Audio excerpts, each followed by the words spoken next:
এই মকর সংক্রান্তিতে পিঠাপুলি না করলে কি চলে? তাই আজকে আমি বানিয়ে দেখাবো ক্ষীর দিয়ে রসমলাই পিঠা। নমস্কার, সুতোপার রান্নাঘরে আপনাদের আবারও স্বাগত।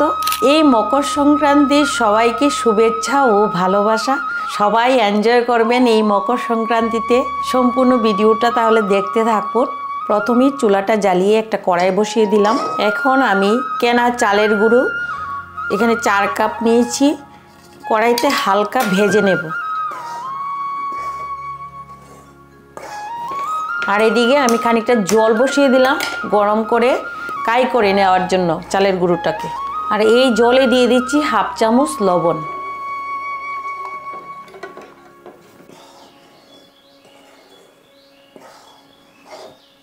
আর চালের গুঁড়োটাকে অনবরত নাড়াতে হবে, নয়তো নিচে লেগে যেতে পারে। আর যখন একটু সুন্দর গন্ধ বেরোবে তখন ভেবে নিতে হবে যে ভাজা হয়ে গেছে। বেশি ভাজতে হবে না, এরকম ভাজা হলেই হবে। আমারটাও চালের গুঁড়োটা ভাজা হয়ে গেছে। এখন ওই যে গরম জলটা আছে না, গরম জলটা অল্প অল্প করে একটা ডো তৈরি করে নেব।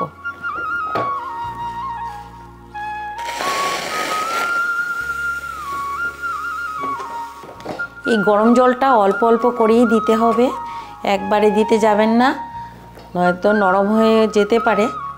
তাই অল্প অল্প করে আন্দাজ মতো দেবেন।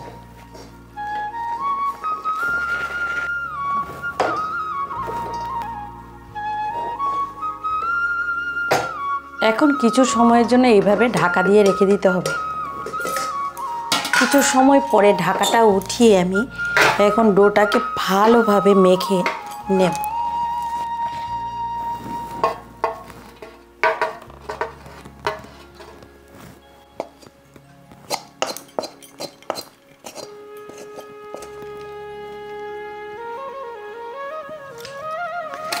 দুই হাতে মাখছি বলে খারাপ কমেন্ট করবেন না, আমি ভালো করে হাতটা ধুয়ে এসেছি।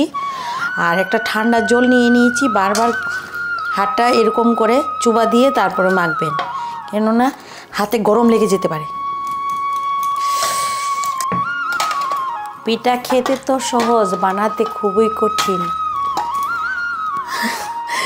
বানাতে চায় না কেউ, সবাই এখন রেডিমেড কিনে খেয়ে নেয়।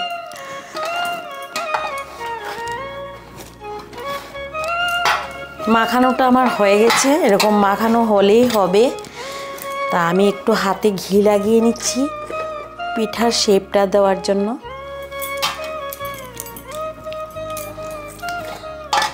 তাহলে পিঠাটার মধ্যে গন্ধটাও ভালো আসবে, আবার হাতেও লেগে যাবে না।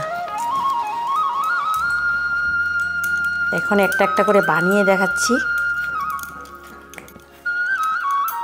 এরকম এরকম করে বাটির একটা শেপ দিয়ে নিতে হবে। এরকম একটা বাটির মতো বানিয়ে 1 চামচ আমি এখানে ক্ষীরটা আগেই বানিয়ে রেখেছি। ক্ষীর বানাতে দেখাইনি, অনেক বড় হয়ে যাবে ভিডিওটা। ক্ষীর বানাতে সবাই পারে।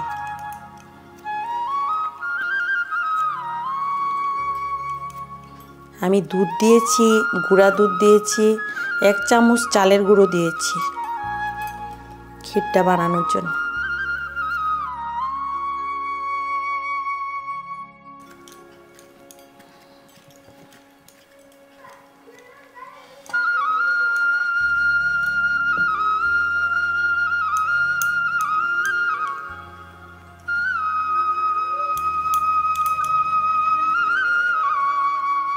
সবগুলো পিঠা আমার বানানো হয়ে গেছে। আপনারা পুলির আকৃতিতেও বানাতে পারেন, আমি রসগোল্লার মতো বানিয়েছি। এদিকে একটি কড়াই বসিয়ে আগে থেকে জাল করা কিছুটা দুধ আমি কড়াইতে দিয়ে দিলাম। দুধটাও ফুটে গেছে, এখন দিয়ে দিচ্ছি এলাচ গুঁড়ো।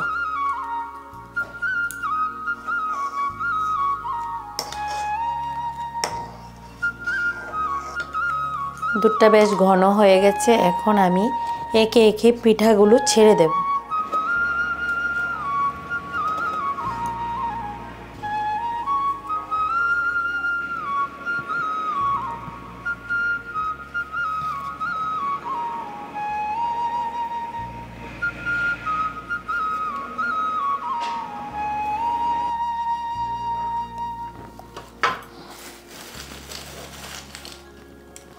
এখন দিয়ে দিচ্ছি বাতাসা। বাতাসাটা আমি আগেই দিতাম, কিন্তু মনে ছিল না, তাই এখন দিয়ে দিচ্ছি, কোনো ব্যাপার না। আপনারা চিনিতেও করতে পারেন। আর মিষ্টির আন্দাজটা আপনারা বুঝে দেবেন, কম বেশি। আর বাতাসা দিয়ে করলে কালারটাও সুন্দর আসে, তাই আমি বাতাসা দিলাম।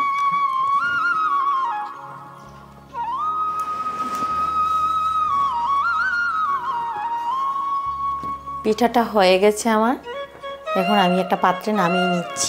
তো আমার এই রেসিপিটা আপনাদের কাছে কীরকম লেগেছে অবশ্যই কমেন্ট করে জানাবেন। আর আপনারা বেশি বেশি করে পিঠাপুলি বানিয়ে খাবেন এই সংক্রান্তিতে। এখন আমি গার্নিশিংয়ের জন্য কিছুটা পেস্তা বাদাম এভাবে দিয়ে দিচ্ছি। আর যদি আপনারা আমার এই ভিডিওটা ফেসবুক পেজ থেকে দেখে থাকেন তাহলে অবশ্যই পেজটাকে ফলো করে দেবেন। আর চ্যানেলে যদি নতুন বন্ধু হয়ে থাকেন অবশ্যই চ্যানেলটাকে সাবস্ক্রাইব করে বেল বাটনে ক্লিক করে দেবেন।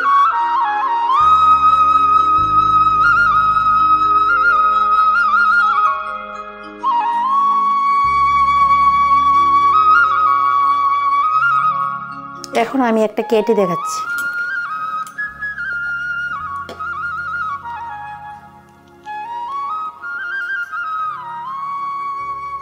আরেকটাও কেটে দেখালাম, দেখুন ভিতরটা কত সুন্দর হয়েছে, ক্ষীরে ভরপুর। আবারও দেখা হবে নতুন কোনো রেসিপির সাথে। ততক্ষণ আপনারা ভালো থাকবেন, সুস্থ থাকবেন। নমস্কার।